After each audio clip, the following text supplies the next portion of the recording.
बीजक ज्ञान कबीर गुरु का बंधन साने वाला है।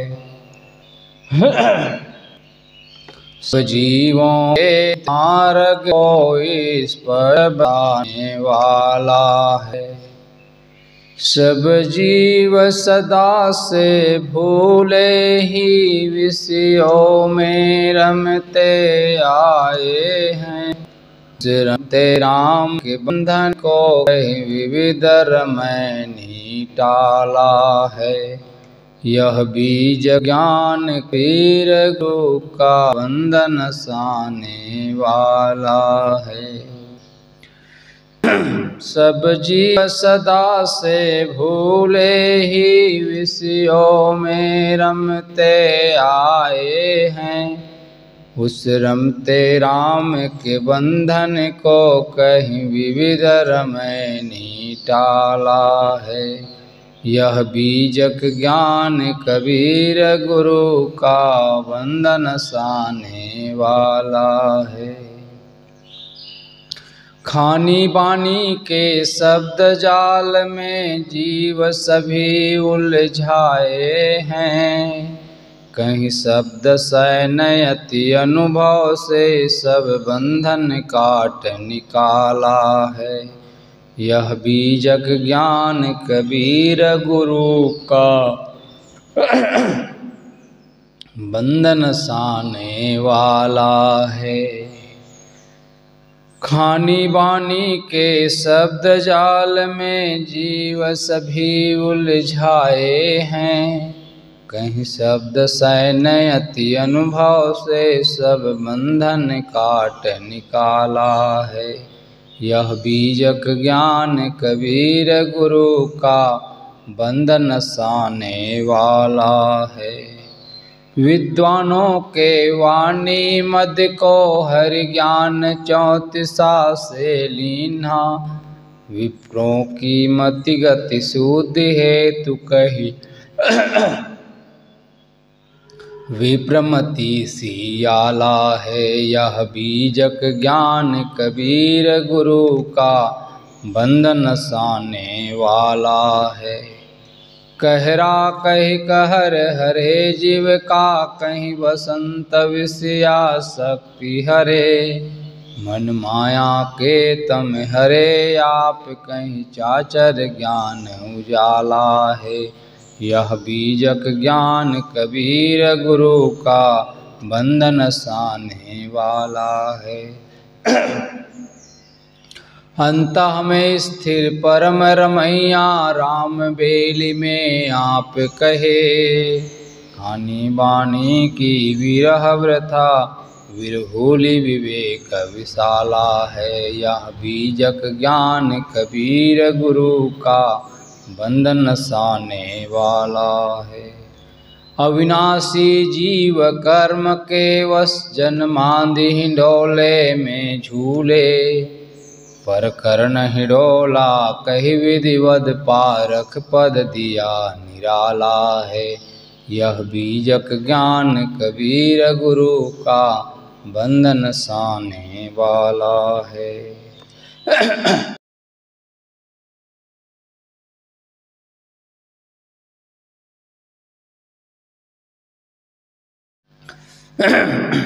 जड़ साक्षदेश से सदा पृथक साक्षी चिद रूप सदा अपना। साखी कही सकल ज्ञान खानी तम मत पंथों का काला है। यह बीजक ज्ञान कबीर गुरु का बंधन साने वाला है। 11 प्रकरणों से भूषित है पारख ज्ञान भरा बीजक। रविवत इनके प्रकाश किरणतम मोहन साने वाला है। यह बीजक ज्ञान कबीर गुरु का बंधन साने वाला है। अति गूढ़ अगूढ़ विविध पद्यों शैली युक्ति से भरा ग्रंथ। विद्वान बिहट कर खाते अभिलाष अल्पमति वाला है। यह बीजक ज्ञान कबीर गुरु का बंधन साने वाला है। गुरु संत पारखी के द्वारा गुरुमुख पढ़ने से भेद खुले, बोधक सूरत की कृपा दृष्टि से पाया बोध उजाला है। यह बीजक ज्ञान कबीर गुरु का बंधन साने वाला है।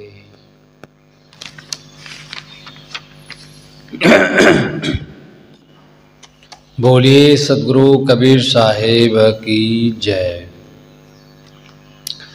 सद्गुरु कहते हैं जब हम रहर रहन नहीं पाई, जब हम रहर रहन नहीं कोई, हमरे माही रहर सब कोई।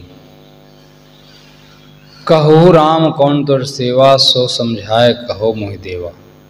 फुर फुर कहो मारु सब कोई, झूठ है झूठा संगति हुई। आंधर कहे सबय हम देखा, तह डिठियार पैठ मुख फेंका। यह विधि कहू मानु जो कोई, जस मुक्त जो हृदय होई। कहीं कबीर हंस मुस्काई, हमरे कहत दुष्ट बहु भाई। ईश्वर या जो है अद्वैत मीमांसा, सद्गुरु कबीर साहब कहते हैं, अद्वैत ब्रह्मवादी कहते हैं जब हम रहल नहीं कोई, हमरे माँ ही रहल सब कोई। सृष्टि के प्रथम में जब मैं शुद्ध रूप में स्थिर था,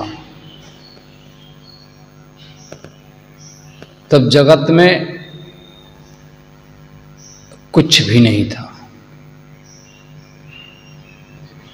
यह कहा जा सकता है सारा विश्व प्रपंच मेरे में निहित था, बीज रूप में। सद्गुरु कहते हैं, हे ब्रह्म, हे देव, यह मुझे समझा कर बताओ कि उस समय किसने तुम्हारी सेवा की, किसने तुमको विकसित किया।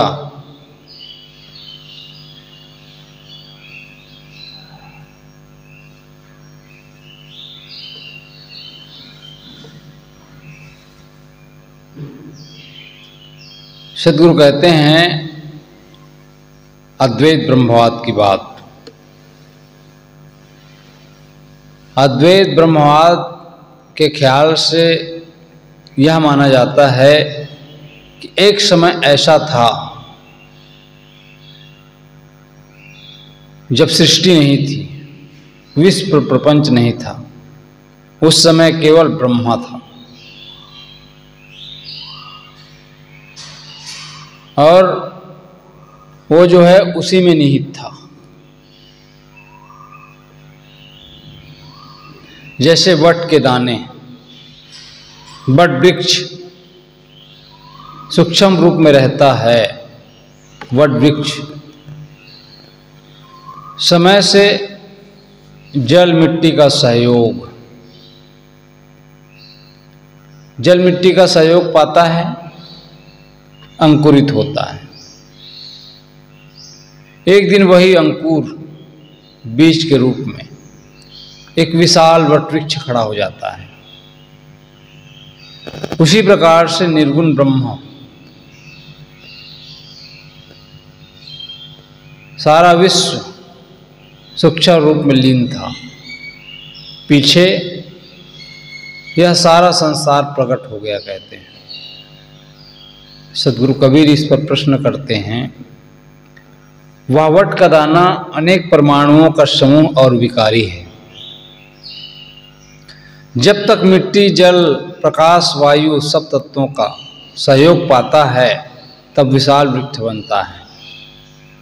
परंतु ब्रह्मवाद संसार वृक्ष निकल पड़ा।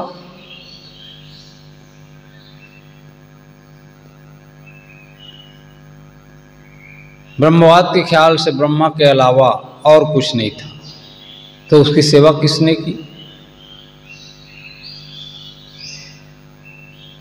किसमें वो निहित था? जब अखंड था, ठोस था, निर्विकार है, फिर उसमें विकारी संसार कैसे रहा? अखंड ब्रह्म कैसे फूट करके जगत हो गया, जिसमें परमाणु होते हैं, एक दूसरे के सहयोग पाकर क्रियाशील होता है। एक अखंड अद्वैत ब्रह्म में विकार संचालन होना जो है असंभव है।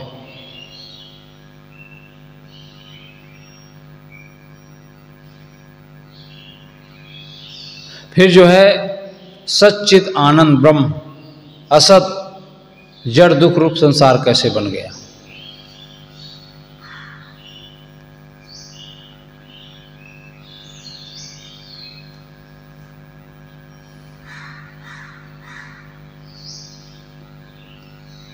निर्माण तब तक नहीं हो सकता जब तक क्रिया नहीं होगी, गति नहीं होगी, स्फूर्ति और संचालन नहीं होगा, तब तक निर्माण नहीं हो सकता। और निर्माण तभी होता है जब क्रिया होती है, और क्रिया असंख्य क्रियाशील द्रव्य एक दूसरे के जब विरोधी होता है एक अखंड ब्रह्म में, और यह सब असंभव है। केवल वट का दाना जो स्वयं भी विकारी असंख्य परमाणुओं का योग है। पेड़ तब तक नहीं बन सकता जब तक उसमें जड़ प्रकृति में असंख्य परमाणुओं की ढेरी स्वरूप अनेक तत्व ना हो।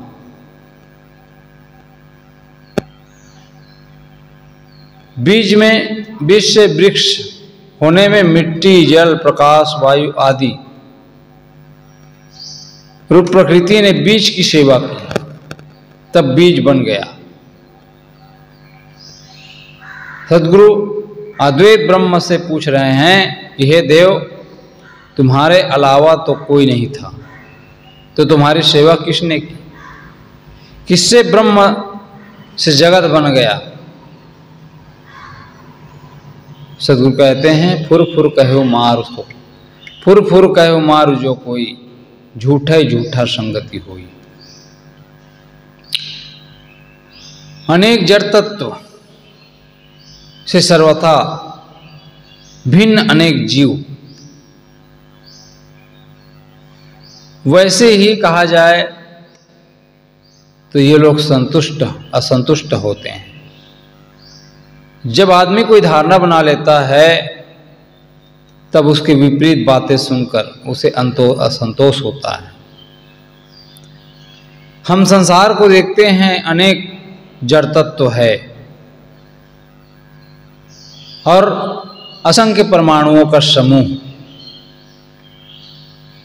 जिसमें गुण क्रिया निरंतर हो रहा है। मौलिक तत्व नित्य होता है। संसार का एक कण भी मिटाया नहीं जा सकता,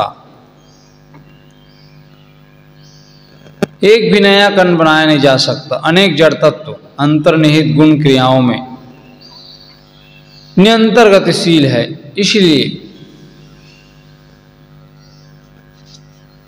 इसीलिए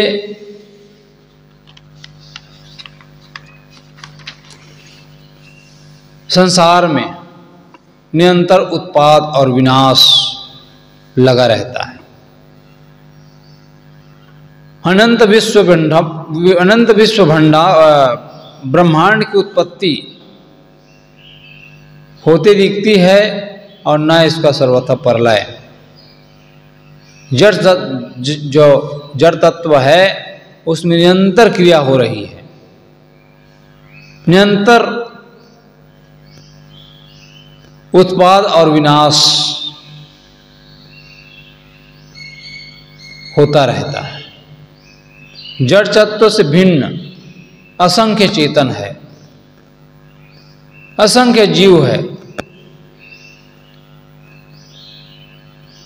और जड़ में चेतना के गुण तनिक भी नहीं है, किंचित भी नहीं है।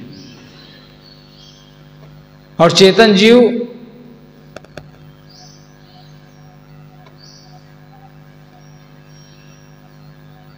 उनसे भिन्न है, मूल रूप में जड़ से सर्वथा भिन्न, अविनाशी। जड़ तत्वों की न उत्पत्ति है और न विनाश, वैसे जीवों की भी। वासनावश जीव जो है शरीर धरता है, शरीर छोड़ता रहता है,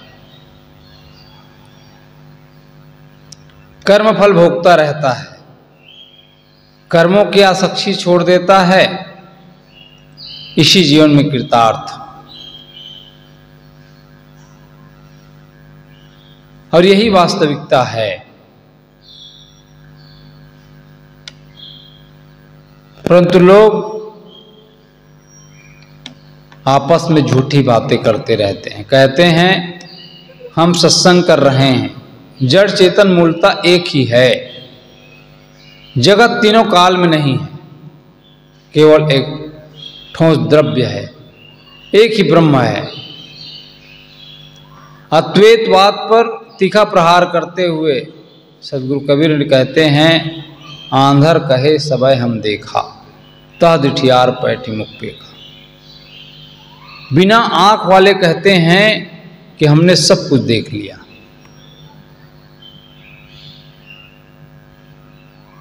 आंधर कहे सबय हम देखा,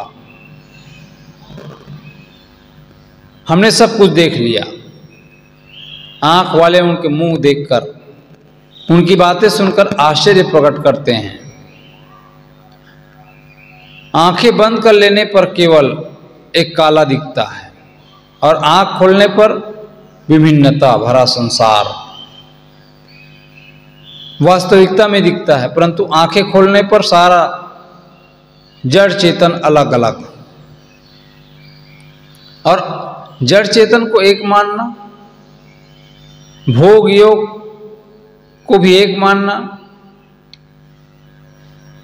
उसे लोग जो है ज्ञानी कहते हैं।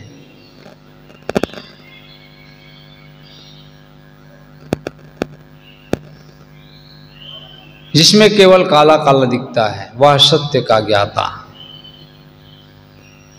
सत्य का ज्ञाता तो वह होता है जो आंखें खोल कर देखता है, उसे भी सब कुछ वास्तविकता दिख सकेगी। विवेकवान से ही जड़ चेतन के भेद को समझकर जड़ की आसक्ति छोड़कर अपने चेतन स्वरूप में स्थित हुआ जा सकता है। जड़ चेतन मूलतः एक ही है, भोग मोक्ष एक ही है, बंध और मोक्ष में कोई भेद नहीं है।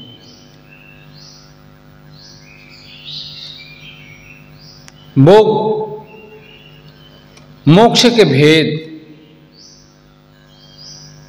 प्रश्न ही नहीं, विधि निषेध कुछ भी नहीं है। फिर सदाचार का तो मतलब ही नहीं, फिर किसको ज्ञान करना? घोर आश्चर्यजनक। बादलों से ढकी हुई भादों की घोर अंधेरी रात में अपने आप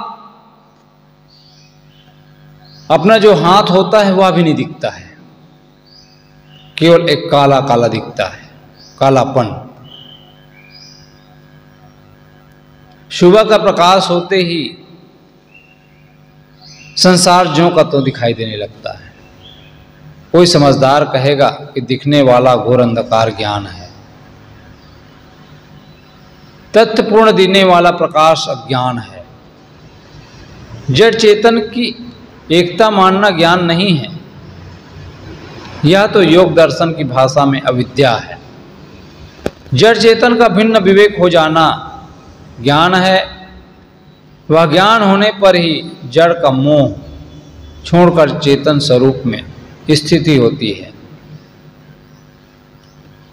तो सदगुरु कबीर साहब कहते हैं,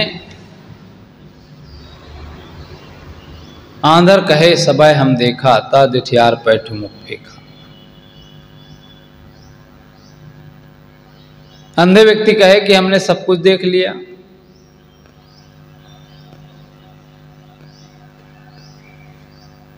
तो यह जो है हंसी की बात है।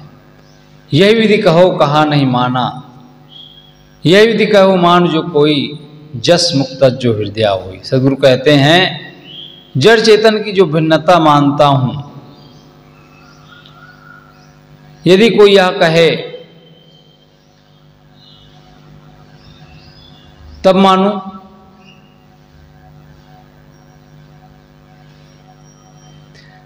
सच्चा ज्ञान वही है जो दिल और जुबान पर एक हो। हम हृदय से जैसे संसार को जान रहे हैं, वैसे वाणी से हमें व्यक्त करना चाहिए। जब संसार अपने आप में स्वतः अनादि अनंत और परिवर्तनशील होते हुए भी तीनों काल में विद्यमान है, नित्य दिखते हैं, तो हमें मुख से भी ऐसे ही कहना चाहिए। परंतु यदि हम इसे कहें तीनों काल में मिथ्या है, जड़ संसार है नहीं, तो यह अनुभव कुछ है। तथा कथन कुछ और ही है। बड़े बड़े साधु सन्यासी, बड़े बड़े मठ मंदिर बनते हैं, यहां तक कि मुकदमे चल जाती है, फिर यह कहना कि जगत है ही नहीं, कितना गलत बात। अद्वैत विचार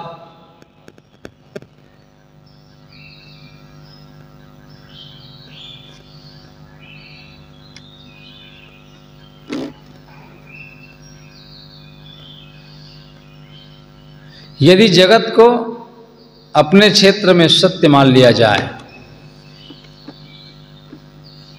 तो उसमें हमारे आत्म तत्व की अनंतता की हानि होती है। जगत को मिथ्या कहने वाले वेद अप्रमाणित हो जाते हैं। वेद रचयिता ईश्वर मिथ्यावादी सिद्ध होता है। इसलिए वेद को अप्रमाणित ईश्वर मिथ्यावादी तथा जगत को सत्य कहना, ये तीनों बातें किसी महात्मा को पसंद नहीं है। आश्चर्य होता है कि स्वामी शंकर के इस कथन पर भी वेद जगत को मिथ्या कहते हैं। वेद में कहीं पता ही नहीं चलता है कि उसमें जगत को मिथ्या कहा गया है। वेदों की तो ऋचा में जगत को सत्यता के ही दर्शन होते हैं। जो व्यक्ति यह मानता है या जो व्यक्ति यह मान्यता सिद्धांत के रूप में लेते हैं, उसे उसी के अनुसार सब कुछ दिखता है। गोस्वामी तुलसीदास को वेदों में श्री राम का अवतार कथन मिलता है, परंतु इन दोनों धारणाओं का वेदों में चिन्ह भी नहीं है। सदगुरु कहते हैं हमें ईमानदार होना चाहिए। हृदय से जो सत्य लगे वैसे मुख से कहना चाहिए। इसमें शास्त्र प्रमाण, गुरु प्रमाण एवं लोक वेद कुछ भी आड़े आए तो उसकी परवाह नहीं करनी चाहिए। मनुष्य का विवेक सर्वोपरि है। मनुष्य ही गुरु है। मनुष्य की रचना ही शास्त्र है। मनुष्य विवेक सर्वोपरि है। सदगुरु कहते हैं कहें ही कबीर, हंस मुस्काई हमरे कहल दुष्ट बहु भाई।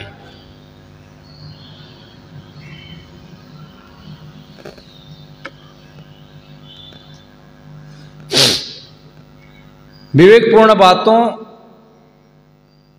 से बहुत से लोग रुष्ट हो जाते हैं। हंस शब्द का प्रयोग जानबूझकर किया हुआ लगता है। हंस निर्क्षीर विवेक का प्रतीक माना जाता है। कहावत है यदि पानी और दूध एक में मिला हो तो हंस जो है पानी को छोड़कर उसमें से दूध को ले लेता है। पानी और दूध को अलग करने की शक्ति होती है। उसी प्रकार जो व्यक्ति विवेकशील होता है वह मिले हुए जड़ चेतन का विवेक कर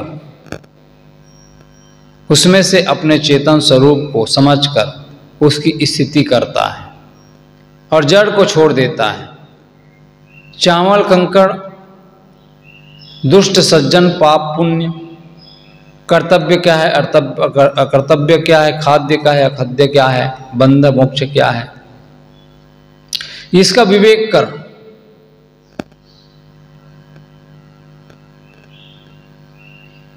जो निषेध है उसको छोड़ देता है। वैसे ही विवेकवान जड़ को छोड़कर अपने चेतन स्वरूप में, अपने चेतन स्वरूप को समझकर उसमें स्थित होता है। यही हंसत्व है।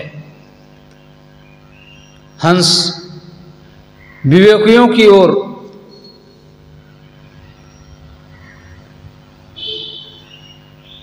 ऐसे हंसों विवेकियों की ओर देखकर सद्गुरु मुस्कुराकर कहते हैं, हे भाई, विवेक की बातें सुनकर कोई रुष्ट मत होना।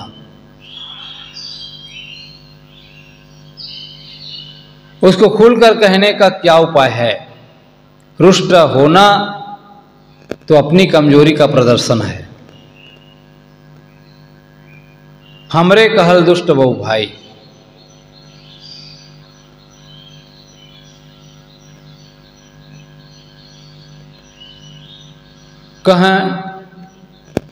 कहीं कहीं छपे बीजक में पाठ भेद है। हमरे कहल दुष्ट बहु भाई की जगह पर हमरे कहल दुष्ट छुटियों भाई। हमारे उपदेश को मानकर ही छूटोगे। छूटना दूसरों से होता है। एक ही तत्व में न बंधना होता है न छूटना होता है। छूटना तो जड़ बंधन से है। विवेक पथ पर चलकर ही संभव है। तो प्रश्न होता है कि क्या अद्वैत और जगत मिथ्या, ये दोनों सिद्धांत सर्वथा असत्य है? उत्तर है कि न सर्वथा सत्य है और न सर्वथा असत्य, किंतु सापेक्ष सत्य और सापेक्ष असत्य। जड़ चेतनमय विश्व एक ही परिनिश्चित अखंड सत्ता नहीं है, किंतु जड़ अलग है, चेतन अलग है। जड़ में भी कई तत्व है।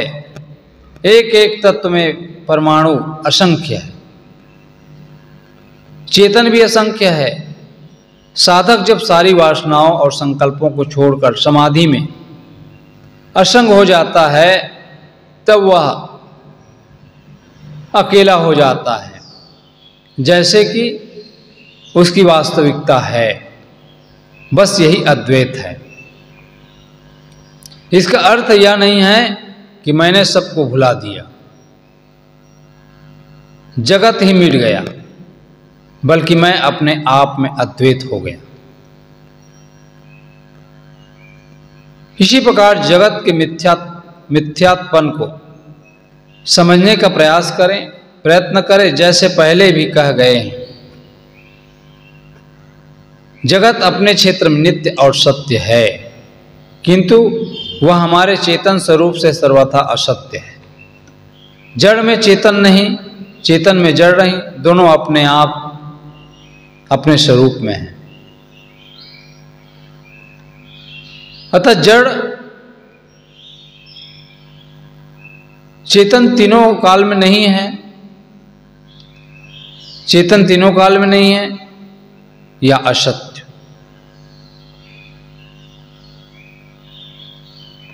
इतना ही, बस इतना ही जगत मिथ्या का अर्थ हो सकता है। तो सद्गुरु कबीर साहब कहते हैं कि जब हम रहल रहल नहीं कोई, हमरे माँ ही रहल सब कोई। कहु राम कौन तोर सेवा, सो समझाए कहो मोहि देव। फुर फुर कहो मारु सब कोई, झूठा झूठा संगति हुई। आंधर कहे सबय हम देखा, तर ठियार पैठ मुख पेखा। ये विधि कहो मान जो कोई, जस मुक्त जो हृदय होई। कहें कबीर हंस मुस्काई, हमरे कहल दुष्ट वो भाई। तो हंस किसको कहा जाएगा? जो अपनी सारी वासनाओं को छोड़कर अपने स्वरूप में स्थित हो जाता है, वही हंस, वही हंसत्व को प्राप्त करता है, वही हंस तत्व है। तो शुरुआत में कुछ भी नहीं था, प्रकट होना कहना, पृथ्वी ये संसार अनादि है, सदैव से है, इसका ना तो निर्माण होता है न विनाश होता है।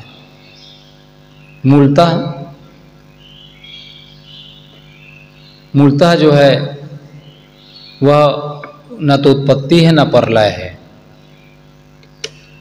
इस प्रकार से ये अद्वैत मीमांसा का वर्णन। बोलिए सद्गुरुदेव की जय।